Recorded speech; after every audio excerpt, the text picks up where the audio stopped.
When Gabriel began frequenting his mother's house to help with a renovation, I never imagined his presence would have such an impact on my life. At 22, he was young, full of energy and determination, and he soon became a regular part of my daily life.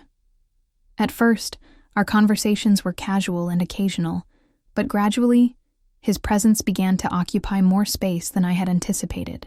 This story is based on real accounts shared by readers and adapted by me. Any resemblance to your life story is purely coincidental. Gabriel wasn't like other young men his age. There was a maturity about him that contrasted with the carefree sparkle in his eyes. He always seemed to find reasons to stop by my house, to return something borrowed, ask for advice, or simply chat. At first, I thought it was just politeness. Later, I realized there was more to the way he looked at me, as if he wanted to say something he couldn't find the words for.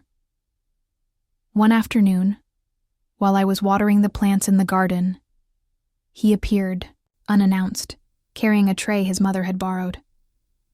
He was shirtless, his hands streaked with paint, and he smiled casually. He started talking about the challenges of balancing work and studies, and as I listened, I noticed the intensity in his gaze. It was as though he was searching for something, and that unsettled me more than I wanted to admit. As the days passed, Gabriel continued to stop by, always with some excuse, returning tools, helping with something heavy, or just sharing a cup of coffee. The energy he brought made me feel alive in a way I hadn't in years.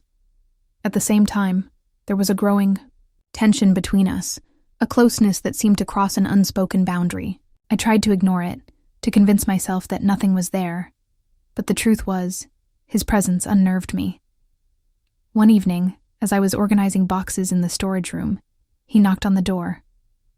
"Can I help with anything?" he asked, smiling, easily. Without thinking much, I agreed. He followed me upstairs, and we started sorting through things. The space was small, and we kept crossing paths. At one point, he reached out for a box, and our hands touched. It was a fleeting moment, but the electricity of that touch lingered. I laughed, trying to ease the tension. "You've been very helpful, Gabriel. Your mother must be proud of you." Smiled, but his eyes conveyed something more.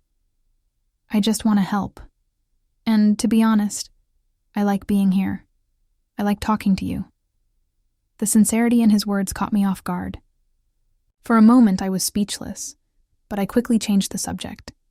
He noticed and didn't push further. Before leaving, he hesitated, as if he wanted to say more, but eventually walked out in silence. In the following days, I tried to create some distance. But Gabriel always found a way to appear. He would come to the garden, ring the doorbell, or simply pass by to say hello. And as much as I tried to resist, I couldn't deny the comfort his presence brought me. It was a bittersweet feeling, knowing it shouldn't happen, but not wanting it to stop. One rainy afternoon, he showed up at the door with a broken umbrella and a drenched smile. "Looks like the rain caught me off guard," he joked. I invited him in and made coffee. He seemed more introspective than usual. When I mentioned it, he took a deep breath before speaking. "I don't know how to say this, but I feel something for you. Something I know I shouldn't feel." My heart raced. His words were direct and disarming, and for a moment, I didn't know how to react. He leaned in slightly, and the air between us felt charged. When our eyes met, the tension was palpable. He moved closer, and I felt his breath near me. My entire body seemed to scream for that moment, but my mind knew it was wrong. Finally, I stepped back. "Gabriel, this can't happen. You're young, and there are so many things you still need to discover. I don't want to be an obstacle in your future." He stepped back, clearly hurt but understanding. "I get it," he murmured. "I just wanted you to know how I feel. I didn't want to keep it to myself." After he left, I sat alone in the living room, feeling a mix of relief and regret.